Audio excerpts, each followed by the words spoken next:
I am unashamed. What about you? Welcome back to Unashamed. We are refreshed. I think so. I think we're refreshed. We took a week off. So when you're listening, you have no idea because you're just listening. One podcast rolls into the next. You don't know what we're doing. But we actually took a little time away. Jase, I've been humming that song. You know, I've been to Phoenix, Alabama. I've been everywhere. That's what I used to say when I started I don't sermon. know where that song That's came Johnny from. Cash. Yeah, that's a classic. Johnny Cash. I went to Colorado Springs. It's 80 degrees, and at night we Jason, have a locally fire. they call it the Springs. Awesome. Yeah, it's a beautiful place. So we had a little mini vacation, and we got some good friends there, the Langhoffers. We've had Trout on the Trent's podcast. been on the podcast, and he used to be our pastor here at WFR. Great young man. Me and Reed played a golf course there called the Kissing Camels. And so while I was playing, I was looking. The Kissing Camel. Oh, this place was spectacular. I played one out there called the Iron Horse, but I never played the Kissing Camel. I thought, okay, Kissing Camel. I kept looking for two camels. Did it have kissing. like some humps out there? Well, I kept looking. I thought, where are the camels? Place was spectacular. The people. Did you go to the Garden of the Gods? Well, it's right across from the Garden of the Gods. Yeah, I love that. I had a lot of awkward conversations with people, like from the Uber drivers to shuttles, talking about, look, there's actually one God. He's but it is little G. It's not big G. At this stage of my life, because every time I'd pass a sign say the Garden of the Gods, I said, what does that mean to you? That was my conversation. And they're like, well, I really don't know. And just what it's always been. Of course, then I would ask, and where are these kissing camels at? What was there one day back in the prehistoric time of man that we saw two kissing camels up here? I'm pretty sure it's probably some part of the mountains, because a couple of the places you tee off, the elevation was just so high. Yeah. You're teeing off into, it felt like the abyss. Yeah. And what I noticed there, if you want to feel better about your game, the elevation there makes the ball go further. Oh, way further. And I bet your boys were throttling it. Instead of being mad about every time I flew the green and all, I'm like, I just hit that 9-iron 185 yards. How far do you You normally felt like hit a pro. Not usually that hits far, at though. about 150 probably. No. Wow, you get an extra 40 yards out of it? Oh, No, That's impressive. it just depends on the wind. But those guys, they rolled out the red carpet for us, and so I'll give them a shout out. If you ever want to, play a really nice course, they have 27 holes, and so Kind of we like played Peninsula. Yeah, we played it 2 days, different nines. It was fantastic. But most of the time, you know what's funny? I mean, I'll tell you this story in all seriousness. So, I mean, you're going on vacation, and I have my golf clubs, and I had to go from Colorado Springs. Well, I did an event in Philadelphia. Remember, I did a little promo about that. Yeah. And I'm so mad because I was gonna read that. Is that Isaiah 41 about? We're going to wind up in Isaiah 41. Well, Yeah, that's in our about text. the soaring on the wings of eagles, or is that 40? Yeah. I think it's 40. We need 40, to look that yeah. up. Is that 40, Al? I had this whole... Yeah, 40:31 is Wings It's of also Eagle. an Exodus All right, 19. 40:31. I mean, it is a spectacular passage. And No, we're in Psalm 41. I had the wrong text. I was fixing to say. Yeah, Psalm How are 41. we going to wind Yeah, up there? Jesus quoted Psalm 41. So yeah, they will soar on wings like eagles. They will Hold on, run where in we a- at? Isaiah 41? No, Isaiah No, 40. this is 40. They will soar Y'all on got wings me like excited eagles. because I'm actually preaching on Exodus 19 on Sunday, and that's in the Exodus 19 text as well. Well, listen to this. This was going to be my opening line when I got to the event in Philadelphia, Yeah. because it says in Isaiah 40, I know where verse, you're going. Oh, I was going to get the crowd I to know do where you're this. going with 40:28, it says, "Do you not know? Have you not heard? The Lord is the everlasting God, the creator of the ends of the earth." You want to talk about the garden of the gods? Uh-huh. He will not grow tired or weary, and his understanding no one can fathom. He gives strength to the weary and increases the power of the weak. even youths grow tired and weary. This is going to become a theme to the story I'm fixing to tell you. And young men, watch this close, stumble and fall. But Jase, you're not a young man. But I'm young now. It's all relative. You get me? I know where you're going. In a blind with, my dad over the last few years and people like Burley. I look like a young whippersnapper and sigh. Yep. But those who hope in the Lord will renew their strength. They were soar on wings. And I was going to get the whole crowd to say, like eagles, because I was in Philadelphia. Fly, eagles, fly. I'm doing this because I didn't do this. When I got up to speak, there were so many people, and I was so overwhelmed by how many people You showed just up at lost this your event. whole opening. Lost the whole thing, and the Holy Spirit took over. And it wasn't, Isaiah 40 wasn't a part of it. So I'm giving it to them now who are listening because I made a lot of good friends. But they will soar. Because you get it, Philadelphia. Yeah, wings like Eagles. They won the it. Super Bowl. I knew you I was were going to tell going you, you want a Super Bowl? How about us gathering up to live eternally? And fly away. Oh, you want to fly like an eagle? How about with a new imperishable, immortal body? I had it all ready to go, and it never came out of my mouth. Failure to launch. So they will soar on wings like eagles. They will run and not go weary, and they will walk and not be faint. So I had the perfect setup, and I'm going to tell you where this started. It started at a check-in counter at an airport in Monroe, Louisiana. Right here. So we're going on a little 4-day vacation. But look, I have to pack to go for 4 or 5 days to Colorado. Well, then I'm going to go to Philadelphia, Pennsylvania, where I'm not playing golf. Right. So I have golf clubs, and when I'm in Philadelphia, since it's logistically impossible to get from Colorado Springs to Philadelphia in one day. Yeah. Like if you start late in the day, I looked at my schedule. Look, my assistant, who I love, and she does great. I hope she doesn't listen to this podcast. That's fine. She it was not her fault. I know. I'll tell you what happened. She's like, well, I have you leaving Thursday night at 10 o'clock. You will arrive Friday morning at 9. They call that the red eye. Then you will go treasure hunting because these people had said, look, you're going to be in Philadelphia. We have some property that has never been treasure hunted. And I get these requests all the time, but there was something about this paragraph that I thought, I think this sounds legit.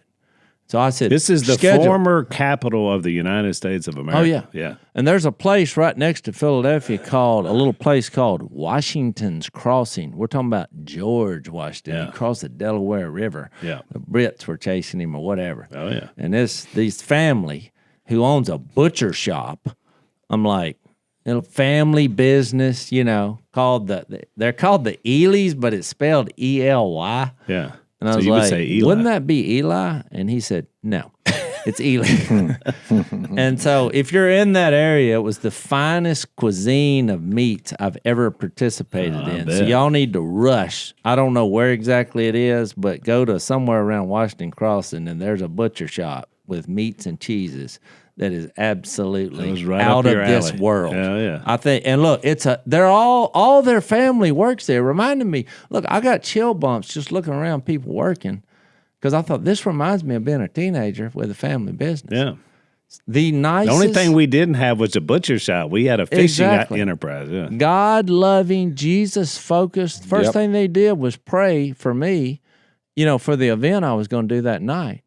And so I know I'm telling 5 stories at one time here, but That's never happened. And look, so this guy, he's like, I have this place not far from here that he owned that had these foundations and all in the woods, and that's where I was going to go hunting. He had never been hunting. I was like, well, don't tell anybody about it. But while I'm getting all my stuff ready, in which, look. So did you have to take metal detecting stuff? Well, I had my basics, but I didn't have my big detector. Yeah. And so I reached out to Garrett, who we've been in cahoots for years, and they sell a metal detector with my name on it that I love. Right. And I called them up. I was like, is it possible for y'all to send me a detector in a box there? I mean, Because ship I'm it. like, people are going to take pictures, and I was trying to sell the idea that, look, I want to use your detector, but I can't. Zach, you taking notes how to sell these? And Oh, so yeah. they did that, which was so kind of them. Because I Yep. said, I'll probably wind up giving it to them or whatever. Sign it. Give And it so away. they did, and because I thought they were all metal detectors. I thought, no, I went metal detecting, and they just followed me around and dug the holes for me. Because the only thing I didn't have was a shovel. I looked around, I was like, Now these are the meats people. the that meats yeah. people, their whole family and friends, they were just, I'm telling you, the salt of the earth, forever family. I fell in love with these people. So you guys ready for some good news? We like good news on this podcast, don't we, Jase? Yeah. Because of you, Preborn, one of our great partners, has rescued over 38,000 babies this year alone. Right now, hundreds of thousands of mothers are waiting for the birth of their precious babies. Thousands upon thousands of babies are taking their first breath, and your impact has reached into eternity, which we're so glad for. However, there's also some bad news. The challenge of abortion has now reached the home front at exponential levels. Now there are harmful pills that are taking their significant toll on innocent lives, and this is the abortion pill. Vulnerable women are facing these situations more alone than ever, and their unborn babies are in greater danger. But through Preborn, we have a way to reach them in that fragile moment where everything hangs in the balance. So we're asking for your help. For just $28, you can introduce at-risk babies to their mothers through ultrasound. Once she sees that precious life and hears their heartbeat, she's twice as likely to choose life. All of us here, as part of Unashamed, are dedicated to the pro-life movement in different ways. Lisa and I spend a significant amount of our time on the road raising money to help life happen. So we're asking you, please donate a gift of any amount that will go directly towards saving babies' lives. Just dial pound 250, say the keyword baby. That's pound 250 baby, or go to preborn.com/unashamed. That's preborn.com/unashamed. Look, the first thing I dig up, significant, I dug up 2 modern coins, but I look like a genius because they were on top of the ground and my machine goes off. I said, there's a modern quarter. And he was like, you think? I said, oh, it's a modern quarter. So I dug it up. It's a modern quarter. Yeah. And it had a bullet. You could tell someone shot the quarter. Well, these 2 boys who are now, I would guess, late 20s, they said, when we were kids, we would throw up coins and shoot them with a BB gun or a 22. I was like, you sound like my kind of people. And I found one. So then it got nostalgic because now I found something part of their history when they were kids, Yeah. And so I walked a few steps and I said, well, here's a modern dime. And guess what? It had a bullet. Ooh. I was like, y'all must be pretty good shots if you're hitting dimes and quarters in midair. So look, then I got a signal. They had a trampoline. I feel like if here's what would Phil say?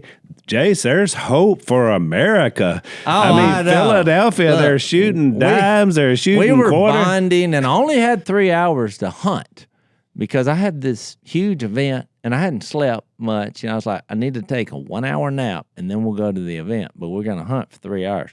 Well, then I get a signal under this trampoline. I thought I was picking up part of the trampoline. It's in their yard, small yard, because the house was built in 1800. I'm like, forget this place in the woods. This place was built in the year 1800. So I get a signal, and I said, no, I don't know what this is, but it sounds good, but I may be picking up the trampoline. So I dig this hole.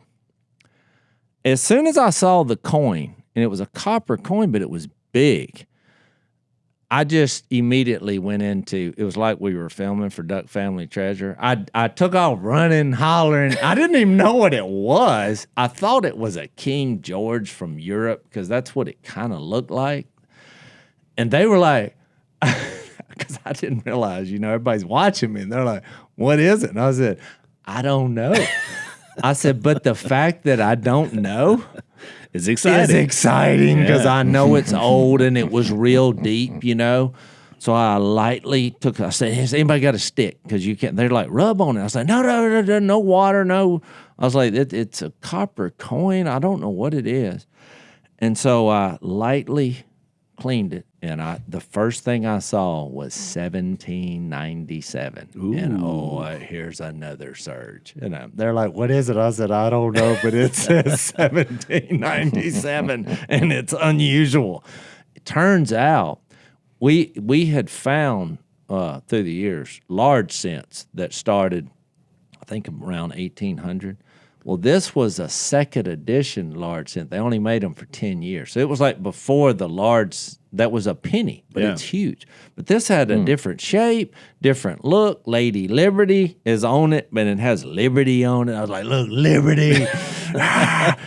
And quite rare and worth some money. And this was in way better shape than any of them you've ever seen. And I just went nuts. And I found a lot of other stuff after that. Was that your best find?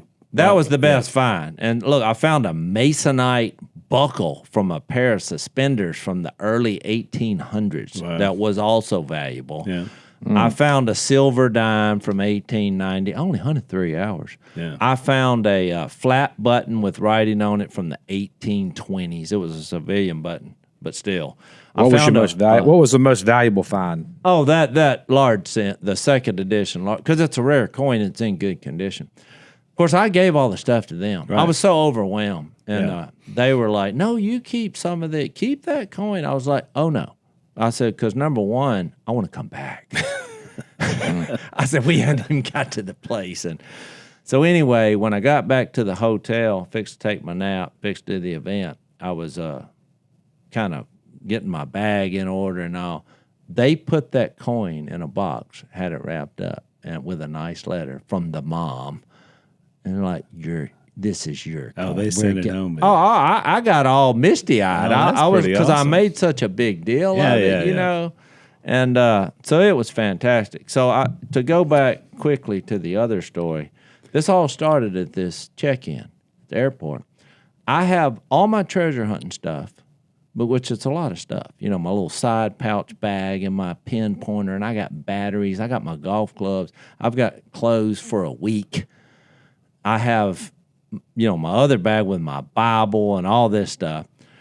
Well, when I put my golf bag up there, it weighed 44 pounds. This is everything I got. And I thought, that's pretty good. I was shocked. Yeah. Well, Missy, who's not going to Philadelphia with me, she just has a suitcase. Well, when I reached and grabbed it to put it up on 62 pounds. No, when I went, but there's something that happened. A pain when I made that one little move. My back felt like somebody shot me right in the lower back with a 22. Yep. And when it got on there, because I'm just wincing, she said, "What's wrong?" And I said, "My back." And when that weight popped up there, I said, "Yep, 66 pounds." That was close. And so I looked at her and I said, "Babe, the whole purpose of a vacation is to relax." Oh, Jase, you're and so I was in my gonna world play right golf now. for 2 days at Kissing Camels, which I did anyway. But now I am now injured. For the whole trip. And it was just getting your bag on this. And so you got to pay extra for that too. Over 50 pounds, you got to pony up. It's another point that I didn't care about, Zach, because I thought I was dying. But now, when I walked out of the house this morning to do podcast, Missy, final words before our pleasantries, because we've gotten through that now. She said, "Don't throw me under the bus." Because now this is a happy ending. Because she knows how heavy. You know what we call that, Matty? Too late. Yeah. So when we get to our little home that was awesome, some kind of Airbnb, she's like, "Will you help me get my bag out?" And I went, "No, I'm not able." So Reed was there. You know, we had our little family. Reed was like, "Good grief, what do you got in there?" I was like, "It's 66 pounds. I was like, "Look at how much bigger my golf bag." So he gets the bag in there. Well, me and Reed started talking on the way. I was escorting him. I'm like, "Reed, is this wrong that since I'm injured now, I want to see what's in this bag? Is that wrong for me to do that?" And he's like, "Dad, I think you should." Well, when Reed opened the bag, you know what the first thing that popped out to me was? There's a black iron skillet Maddie laughed out loud. I'm talking about a big black iron skillet. I was like, you packed a black iron skillet? Now look, She went to the K. Robertson School of Vacation. You might be a redneck. Yeah, that's the old take Jeff care Fox. of his If hair you dry- pack a black iron skillet in your there were luggage, hair you might. dryers and appliances and all these kind of curlers for your hair, and there was spray bottles, and I'm like, how'd you get through security? She's like, well, that's why I checked it. And so I thought, what is she doing? She's going crazy. Here's what I didn't realize, and this is why I'm not throwing her under the bus. I'm I glad you're did not. not realize that my wife planned to cook for this crew. And look, we had the Langhoffers over. We had other. It was Because she had a kitchen. It was a Airbnb. night by the fire. That there was no going out to eat and all that. I mean, that woman came there to serve. And look, these meals that were rolled out every night were, imagine cooking for 15 people every night Yeah. on your vacation. Yeah. And I felt pretty bad. I couldn't do anything else because my back hurt. And Reed strapped me on the golf because, I'm like, every time I swung, I was You're like, a one-headed man. So we only played those 2 days and I suffered. But I just thought, man, she cooked the whole time. And I thought, you know what? I'm glad she brought that black iron skillet. Yeah. I mean, we had to have it. It was an electric stove. These people, they don't know how to cook. No, we went I to agree. Colorado. I agree. And so that was the key piece. And I thought it was worth me going through this suffering. I actually had an stove. image of what Jesus went through. I thought, yeah, this woman came to serve. And so I had to be the sacrifice of getting it up on there so we could weigh it and pay our $100, whatever we had to pay for that. But it made everybody feel better. It created the right atmosphere to be refreshed. And guess what? Right now, knock on this wood, my back feels wonderful. You weren't limping when you came in. Now, the problem is, the last day we were there, Ree was like, this is the night before, he's like, Dad, you want to go trout fishing? I was like, we're in Colorado. This is what they do. Yeah. I spent $11 on one package of bacon. Have you ever heard of such nonsense? I didn't realize bacon was that high. Prices have gone through the roof the last year. And so if you're looking for ways to save money, one of the ways you can do that is by looking at switching your cell phone coverage. Fortunately, thanks to Pure Talk, though, your cell phone is something you can act on now. You can also save money in times when prices are going through the roof on everything else. You can replace your phone without feeling guilty. When you switch to Pure Talk this month, this is what they're going to do. They're going to give you a free Samsung Galaxy A36 with a $35 qualifying plan. Yes, that's right, $35, just $35 a month for talk, text, and plenty of data, and you get a free Samsung phone with this scratch-resistant Gorilla Glass and a battery that lasts all day long. Look, it's all on America's most dependable 5G network, same as the big guys. I'm on Pure Talk, and I can tell you the coverage is second to none. And look, guys, supporting companies like Pure Talk, it's a good thing because what you win by cutting your cell phone bill in half, which I have done this, by the way, and you can switch in as little as 10 minutes, and then they win by getting to hire more Americans to help serve more veterans.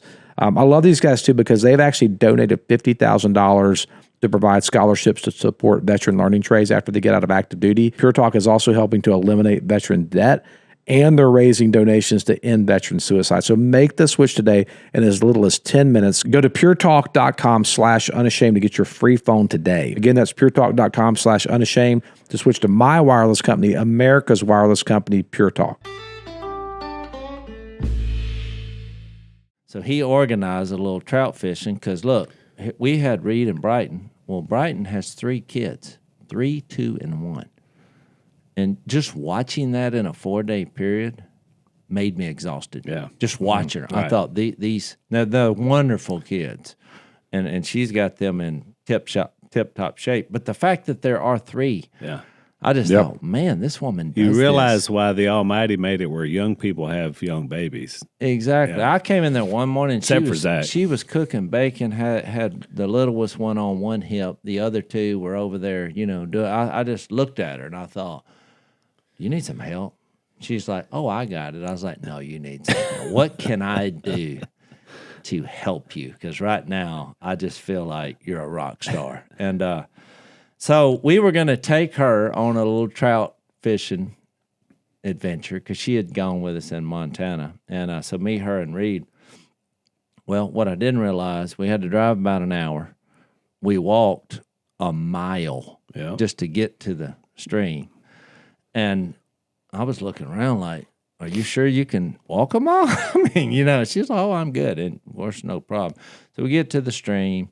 It was awesome. We caught a couple fish. She hung about 5, but we had to use real little flies to get them to bite. So we hung a lot and had long fights, but we actually only landed about 4.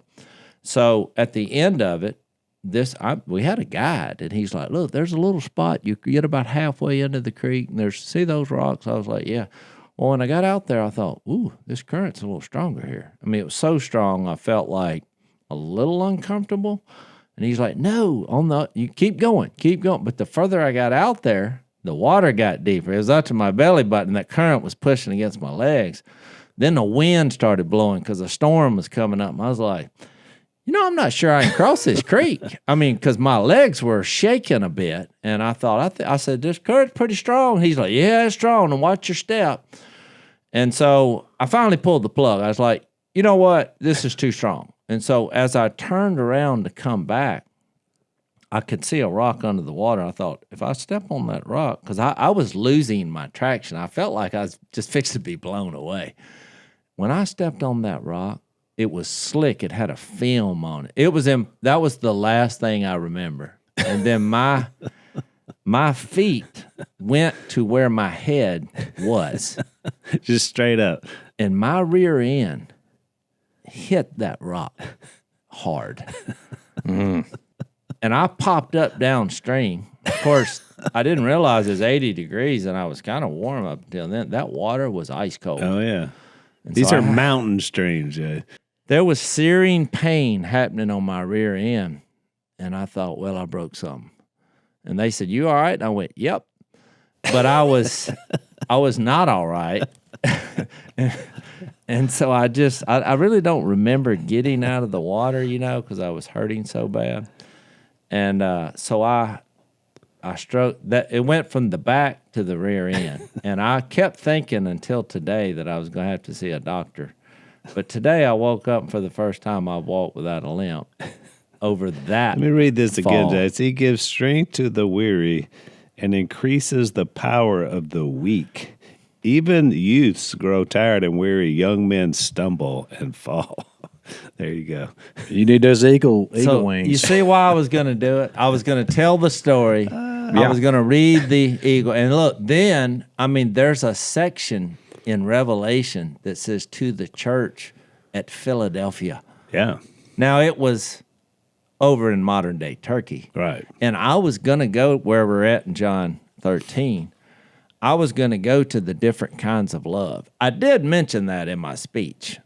The brotherly love. It's the city of brotherly love. It is. And so, which is the Greek word, the root for that is that phileo, or however you want to see it. Yep. Pronounce it. There's alternate pronunciations. But then in that section, which I didn't say, I should have, they were the only church that he addressed that he really didn't have a problem with anything they did. They were the least chastised. And what I noticed in that passage is he uses the agape love in it. Right. But it's that Jesus loved them. And so I think that's you'll see it if you read it. It's chapter 3 and verse 9. He said there was, they were doing this, and I was going to go into this kingdom, the kingdom of the Lord, and then he references the kingdom of the evil one here. He calls it the synagogue of Satan. That could be a sermon right there, the synagogue of Satan. Who claim to be Jews, though they're not, but are liars. I will make them come and fall down at your feet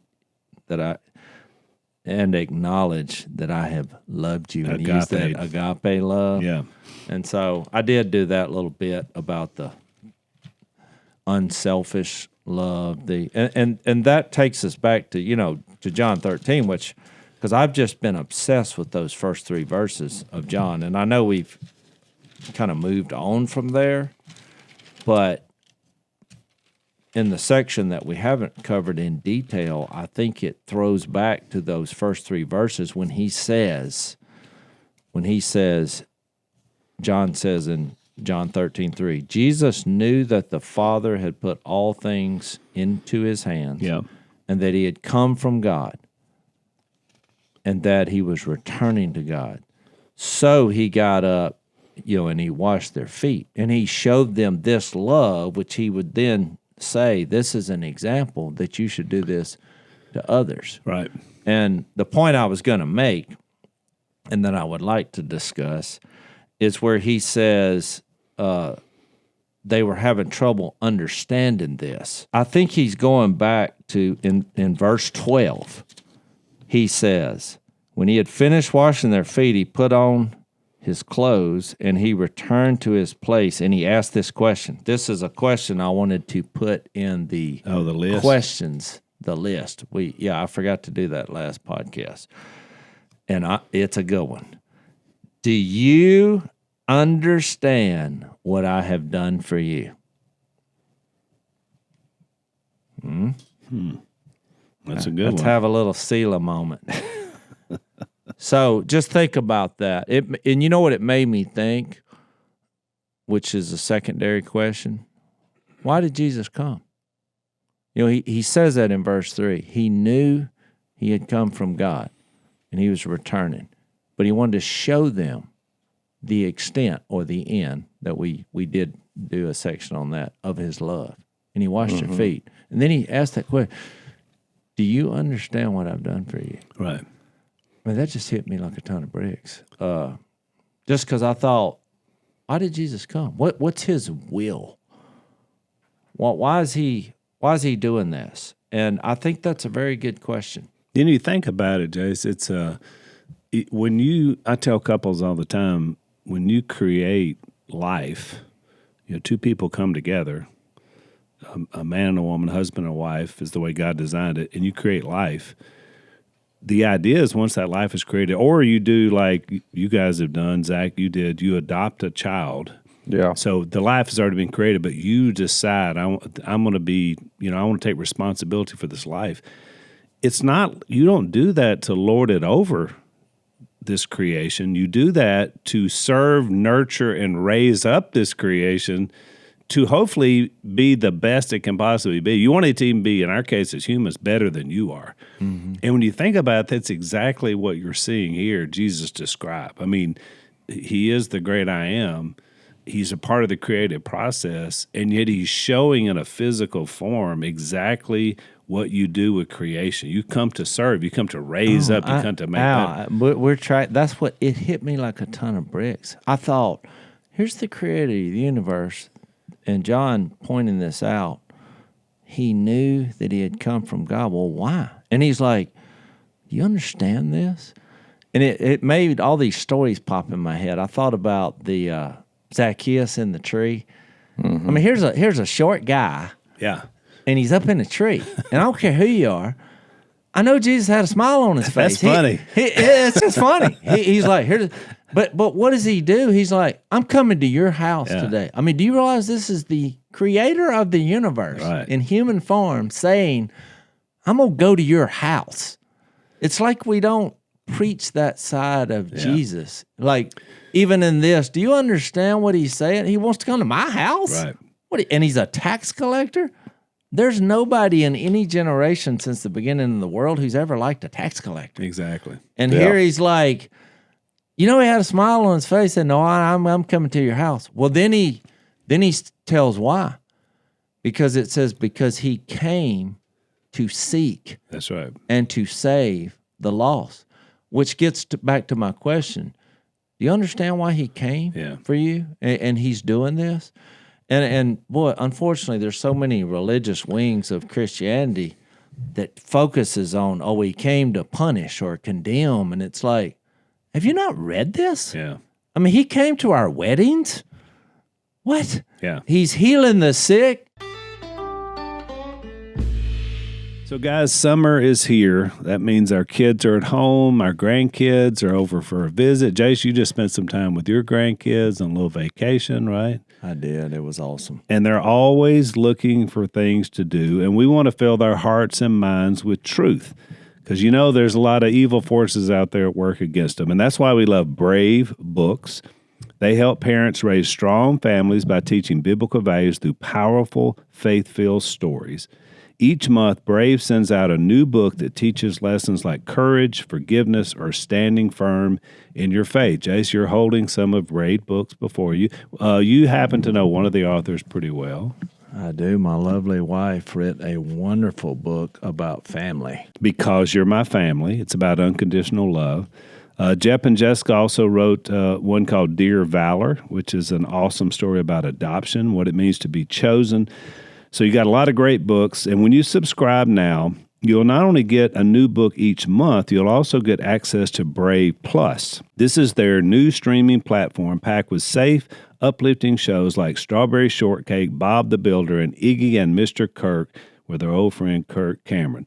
So while the world tries to confuse and distract, Brave helps families stay grounded. We love it. Obviously, our family's a big part of it. Here's what you do. Head over to bravebooks.com/unashamed. Use the code unashamed to get Missy's book, Because You're My Family, and Jeff and Jessica's book, Dear Valor, for free. That's bravebooks.com/unashamed. Raise them with truth.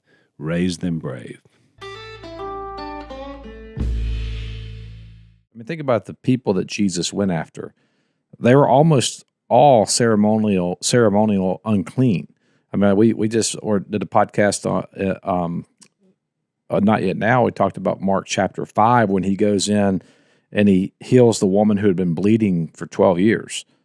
Like, he should have not have touched her, right? She touches him, he touches her. They have an interaction and she's healed. So he's going to people who nobody else would touch, the outcasts of society. He goes into a dead corpse. Right after that, the 12-year-old little girl who's dead. You can't touch a dead corpse. Right before that, the demoniac in the tombs, right? Unclean, around dead people. Everything that Jesus did, it seems much more about he came to bring life to the desolate and the broken and the downtrodden and all the places that and the people that nobody else would have anything to do with. Jesus is like, that's where I'm going, and I'm bringing life with me. I'll make the unclean. The unclean won't make me unclean. In fact, I'm clean, and I'll make them clean. Yeah. I'll give them life. I did a lesson one time, Zach, called the Untouchables, and I had some of those same examples you just said and made those points that Jesus did that. And I was making the point, because this was a real-life experience for me, because when we had Anna and she was in the hospital, we couldn't hold her because, she had all these tubes and wires and all this. And so we would just stand there and rub and touch her legs and her arms, and that was all we could do. It was our child, but we couldn't, hold her like you would a normal child. And there was a child a couple of beds over, and unfortunately she had been abandoned there. Because she was premature like Anna, and I don't know the situation or what happened with the mom, but so there was no one to touch her, and it broke my heart. And so the nurses would try, even some of us when it was allowed would try, but that child probably always had issues because they needed that touch. And so I had made that same point that you made, that the beauty of what Jesus does is he touches the untouchable, which really, you think about, all of us are. Jase, you made the point about Zacchaeus. I love Luke's account because he tells the Zacchaeus story right after he tells the story of the rich young ruler, who is exactly the opposite. A guy who seemed to have it all together, but wasn't really seeking who Jesus was for the right reason. And when you look at those two pictures, everybody wants to be the rich young ruler. Nobody wanted to be Zacchaeus, except for Jesus recognizing that was the house he needed to go to. And so it really does change your perspective when you think about how you look at people. Well, you think about Jase said that people have this idea that Christ came to condemn the world and it's kind of a distortion of the scriptures, right? I mean, it is. But think about I think what people want to avoid is this, and I get this on some level. They want to avoid a gospel that puts man at the dead center of it instead of God. But you have to deal with a text like this, because I think what will happen is if you get off on this, you're going to have the same problem that Peter had. Peter understood on some level who Christ was and his power and sovereignty in some level, because he's like, no, Jesus, you got this backwards. You don't wash my feet. I'm not going to let you wash my feet. And in Peter's mind, Peter's saying this as a way of respect for Christ, a way of upholding his power and his sovereignty and his kingship. And like he's saying, you're greater than I. There's no way you should wash my feet. I'm not going to let you do that. And I think that if we're not careful, we can create theologies that do the same thing, where we minimize what Jesus is actually trying to do. But what Jesus said to him, he came to Simon Peter and said to him, Lord, do you wash my feet? Jesus answered him, what I'm doing you do not understand now, but afterwards you'll understand. And Peter said to him, you shall never wash my feet. Jesus answered him, if I do not wash you, you have no share with me. So this is like a super humbling thing, because what it calls us to a certain type of humility to be able to express, enjoy, and receive the love of God. And Peter had to deal with this. Are pretty obvious, but I just want to give a little recap. So look, you remember in John 3 when he said, I didn't come into the world. I did not send the Son into the world to condemn the world, John 3:17, but to save the world. And remember when in verse 31, in the second half, it says, the one who comes from heaven is above all. So I think to your point, Peter was responding like that. It's like, oh no, you can't be serving us, which I think is why Jesus said, do you understand what I did? Yeah. You understand what I'm doing? And he uses that word later in the text, I've set you an example. Well, what Zach just quoted without quoting it is in John 10, when he has this metaphor for I'm the shepherd and you're the sheep. He uses this same phrase in verse 10. He says, the thief comes only to steal and kill and destroy. I have come that they may have life. That's why when you get to 13 and John says he knew he came from God. Well, why did he come? He's like, do you understand this? And so when he says, do you understand this? I've left you an example that just as I've loved you, you should love one another.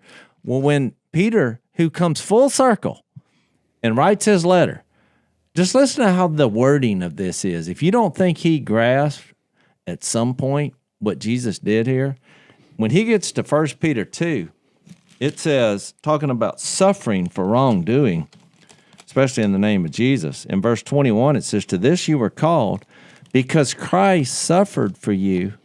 Well, here's this phrase, leaving you an example that you should follow in his steps. Mm-hmm. He says that exact phrase in John 13:15. I have set you an example that you should do as I've done for you.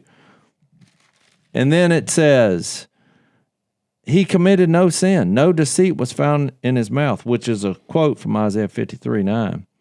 When they hurled their insults at him, he didn't retaliate. When he suffered, he made no threats. Instead, he entrusted himself to him who judges justly.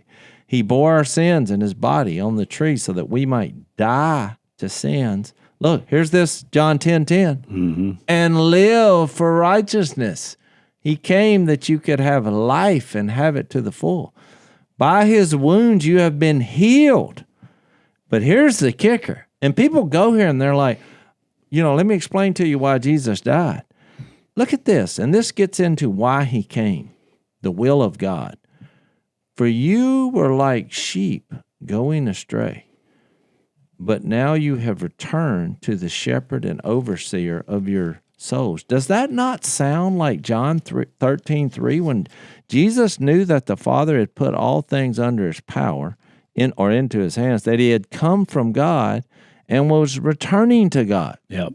It's like he set that example. And what's fascinating about this, and this is all over the place, it's in Paul's sermon in Acts 17, where he's like, he gives you life and breath and everything else so that you would seek him and find him. But what happens is when you do seek and find him, you realize, well, he came here to seek me. Yeah. And that started before even time began. Yeah. He's been seeking me the whole time, which that's why I went to that, the Zacchaeus, when he said, I came to seek and find. He's pursuing me. What Peter's doing in this passage, he thinks that he's doing a good thing by saying, Christ, you'll never wash my feet. Because what he thinks he's doing is he thinks he's elevating Christ, and he's saying, I'm not worthy for you to wash my feet, right? So he's thinking that he's putting himself in that posture. What he's actually doing is he's actually elevating himself over Christ, because it's a very nuanced form of pride. Because what it's saying is in the end, it's saying that God needs him for some purpose, right? And Acts 17 says this. I mean, it's funny, we just had this conversation on the other podcast. But in Acts 17, which you just mentioned, Paul says something really, really powerful about the character of God. He says that God does not need man. He said he is not served by human hands as if he needed anything, because he gives all men life and breath. In fact, let me read it directly. Oh, just think of that verse, though. He gives all men life, which we just read. He came to give life to the full. Not only do you have this life, look, and breath and everything else. I mean, we're acknowledging that people are going through tough times and their struggles and all that. But for a moment, just stop and recognize that everything you have was given to you by God. He's pursuing you. So rates are still high, guys, and that can make a big difference if you're trying to refinance your home, or maybe it makes purchasing a home feel out of reach. But the markets can shift really, really fast, and when they do, I want you guys to be ready and be in the strike zone. So you say, what's the strike zone, Zach? Well, it's that sweet spot when rates dip just enough to meet your target goal, but it doesn't last long a lot of times, and it kind of pops in and out of that. So you want to make sure you're ready to strike and save big. And that's where our friends at Sierra Pacific Mortgage come in, Andrew and Todd and their team. These guys are amazing. In fact, I just sent Andrew a text because I'm trying to get a property right now and get ready for that. So these guys get you set up. They'll keep you informed, and you can strike when the time is right. With 40 years of experience, they really are the experts, and they make it easy because they keep everything in-house. But here's what you want to do. You want to get pre-qualified today by visiting andrewandtodd.com. Do it now. That way you can get a priority spot in the front of the line before the herd jumps in. You have all your stuff out of the way. It's already done. You don't have to go through all that. Get all that done now. When the markets drop and you enter into the strike zone, boom, you're ready to strike first. Get your financing in order. I'm telling you guys, it's also super important to work with people that you can trust, that share your same values. And that's why I work with Andrew and Todd. Call Andrew Del Rey and Todd Abakian, the guys I trust, and they can help you too. Call 888-888-1172. That's 888-888-1172. Or visit andrewandtodd.com. That's andrewandtodd.com. And as motivation, because like it says he's not. So what's the motivation of God? Well, we know verse 25 of Acts 17 says he is not served by human hands as though he needed anything. I think sometimes we think of God created us because he needed us to somehow give him validation as God through our praise or worship or whatever. I'm like, God doesn't need your praise. He doesn't need you to serve him. He doesn't need you. You don't stroke. He doesn't have an ego that needs to be stroked. He's not insecure. Like, he didn't create me and you out of some gap and need that he needed. Like that, we have to understand that. Then why did he create us? He created mankind to it was an overflow of his inner life, of his love. He gives mankind life, breath, and everything. He made from one man every nation of mankind to live on the face of the earth, having determined allotted periods and boundaries for their dwelling place. Here's why: that they should seek God and perhaps find their way toward him And yet he's not actually far from each one of us. For in him we live, to your point, Jase, we move and we have our being, as some of our own poets have said, for we are indeed his offspring. So being then God's offspring, we're his kids, we shouldn't think of him as like a divine being like gold or silver or stone or an image formed by the art and imagination of man.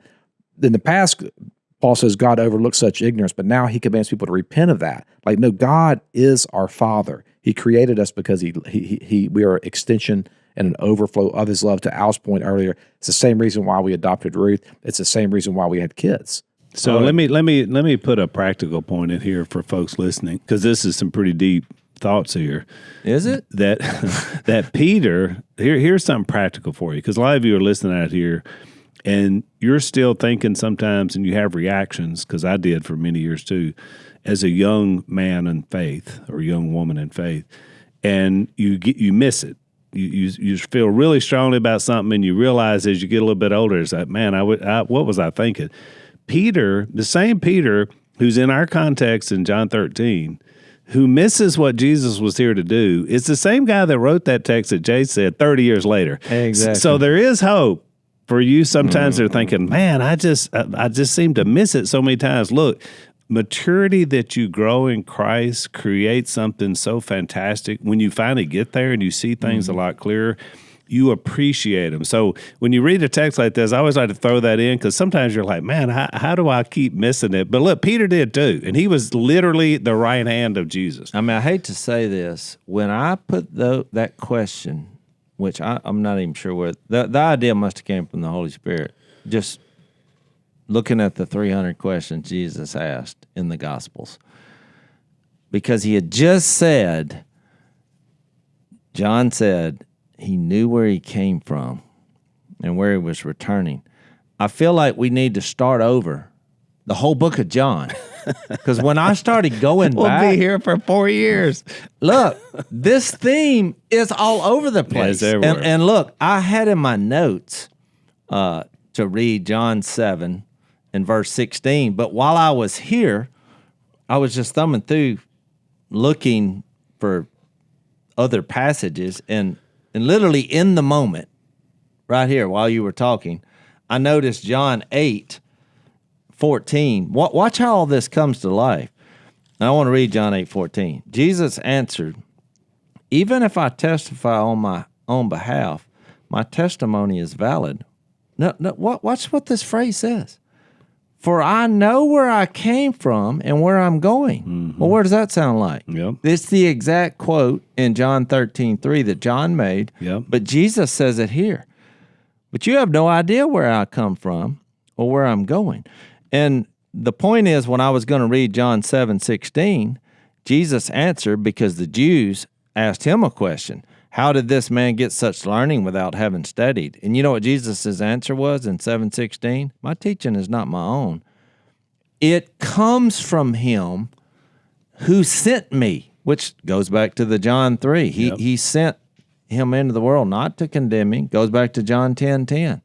I came that they may have life. It's literally in every chapter. He keeps saying that. And what I was going to say is, it's like as Christians and followers of Jesus, we can't get past the question of where we came from. We have a big debate. Well, I wonder if there was an explosion, of this floating matter that came out of nowhere, and all of a sudden life exists. Y'all have heard this story. They teach it in public schools every day. We came from just this random explosion and primordial soup, and so we have debates. Where did we come from?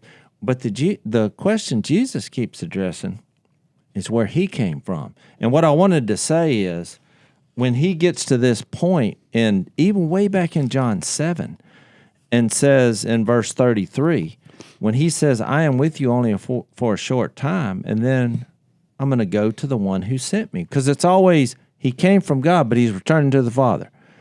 And even in verse 34, chapter 7, you will look for me, but you will not find me, and where I am, you cannot come. And I think we're always trying to go to heaven or go find God, which is why you read that passage in Acts 17. Oh, well, he put me here to find him. And then when you read the words of Jesus, he was like, no, I came down and I'm going to leave. But guess what? There's something else going to come down. That's where we're headed next. Yeah. Well, yeah, in John 14 through 16, which is the same thing he did in John 7, he repeats the same phrase in verse 36. You will look for me, but you will not find me. Where I am, you cannot come. But he keeps saying, but I know where I came from. I've come down to you. I'm seeking you. And you're like, yeah, but I want to seek you. And he's like, no, don't get the cart before the horse. Right. You're going to realize when you find me that I've been looking for you all along. And I came that you might have life. And I've been here. And I'm going to show you what my will is. When you read chapter 7 and verse 17, this is a point I want to make to introduce for our next podcast. It says, now listen to John 7:17. If anyone chooses to do God's will, well, what is God's will?